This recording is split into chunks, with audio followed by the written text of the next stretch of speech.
So dear friends, let's start our today's video in which we are going to discuss a problem in which the bar magnets are arranged over each other by having some particular angle between them, as you can see on the board.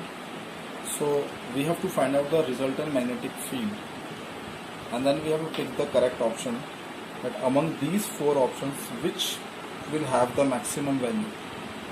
So what we are going to do is that first of all we need to have a formula definitely to calculate the resultant magnetic moment, and I'll give you that formula. That is, resultant magnetic moment will be equals to the sum of the squares of individual magnetic moment plus 2m1 m2 cosine of angle between them. Right?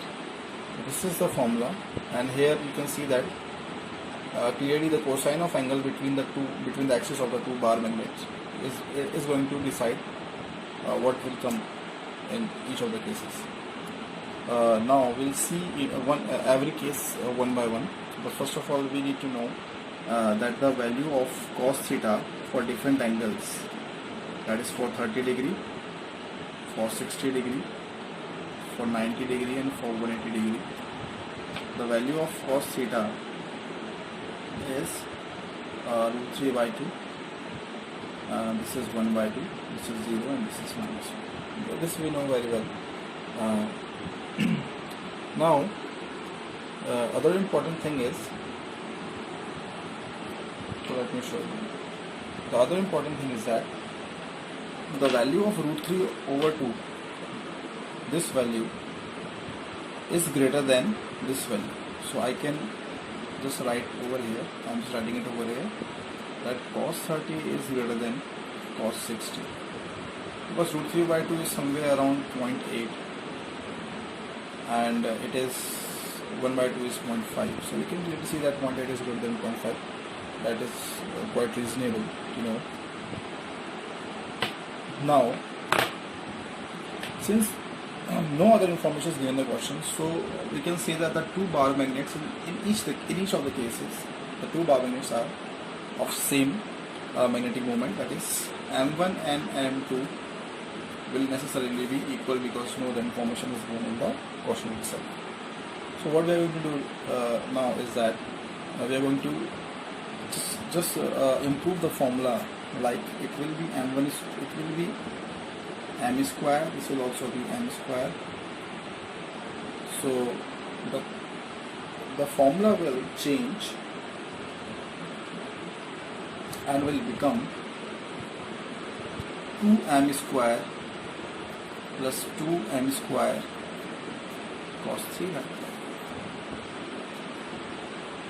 अब आप ये समझ सकते हैं कि already ये 2m square है, ये पॉजिटिव क्वांटिटी है, प्लस ये भी m स्क्वायर तो पॉजिटिव क्वांटिटी है ही, पर साथ में कोसाइन की वैल्यू को पुट करनी है. कोसाइन की वैल्यू हमारे केस में देखा है, क्योंकि यहाँ पर हमारे पास जो एंगल है वो या तो 0 है या 90 है या 30 या 60 है.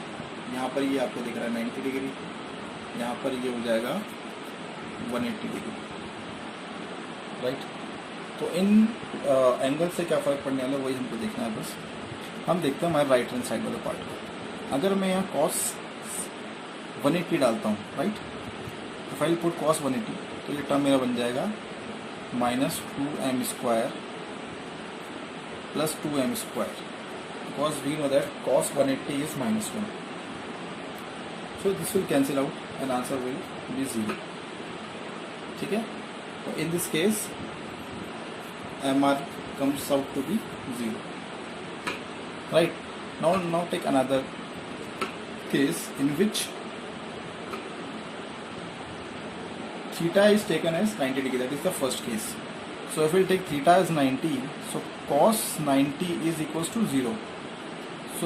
So this side 2m square into 0 plus 2m square. This entirely will become 0, and what is left behind is only root 2m square. So it will be root 2m. Now consider the third case, in which we are going to put value cos 30 degree. So this will be 2m square plus 2m square cos 30 is root 3 over 2, right? Now we can take m square common, so m will come out and 2 plus root 3 will remain. Root 3, you know it well, that root 3 is 1.732, right? So it will be, if we'll approximate it, this will become approximately m root 4. So that will be nearly equal to 2m in this case, right? And now we are left with the last option, and we have to check it.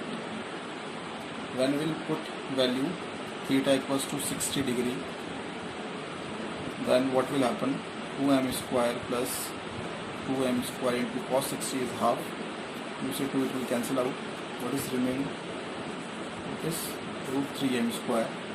So it will be root 3 times m. Root 3 times. You can clearly see that